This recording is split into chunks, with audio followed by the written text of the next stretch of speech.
Dear students, today I am going to discuss about the concurrency control based on timestamp ordering. Already in the previous class we have discussed about the two-phase locking protocol which is used for concurrency control.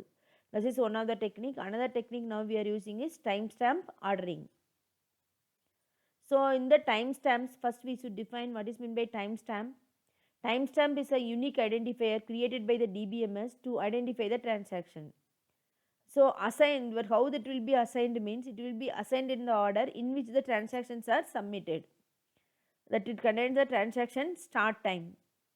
The timestamp of transaction T is denoted by TS, timestamp of T. Concurrency control technique based on timestamp do not use logs. So here it is not using log, because of that no deadlock is going to occur.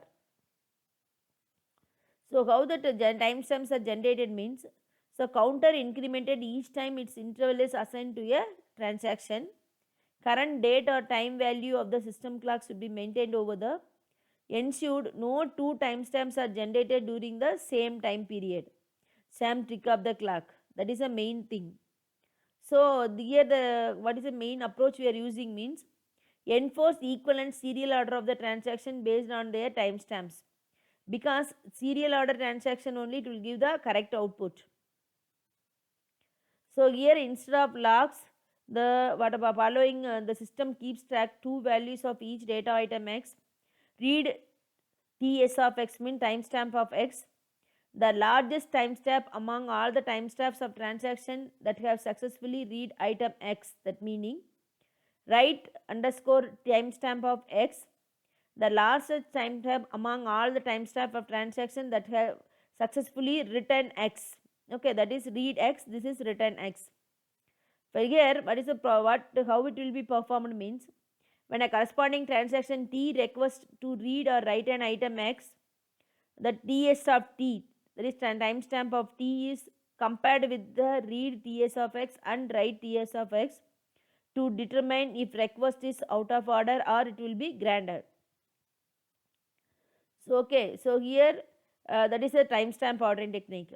Then next we are going to use multiversion concurrency control technique. Here several versions of items are kept on the system. Okay, so that is based on the thing. Our main aim is maintain the serializability. Here more storage space is required because multiple versions are kept over there. So the multi-version concurrency control scheme types, that is either we can use based on the timestamp ordering, or based on two-phase locking technique, or validation or snapshot isolation technique. Any version should be used based on the situation to handle it. Okay, in the multi-version technique based on, especially it is based on timestamp ordering. Same, the two timestamps are maintained in this. Read timestamp of xi, write timestamps of xi.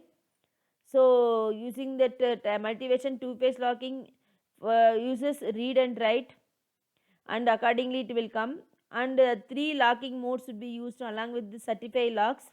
Along with that read and write we are having certify. Okay, so this is read and read and write locking scheme. This is read, write and certify locking scheme. That is three modes to be used, read, write and certify. Based on the thing it will be decided. Okay, so then validation technique for snapshot isolation concurrency technique is optimistic technique, that will be. So it is called for validation or certification technique. No checking is done while the transaction is executing, that is the main thing. Updates not applied directly to the database until flushed transaction is validated, that is a major.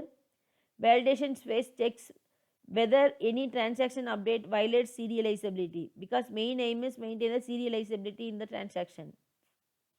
Okay, so transaction sees data items based on committed value of the items in the database snapshot.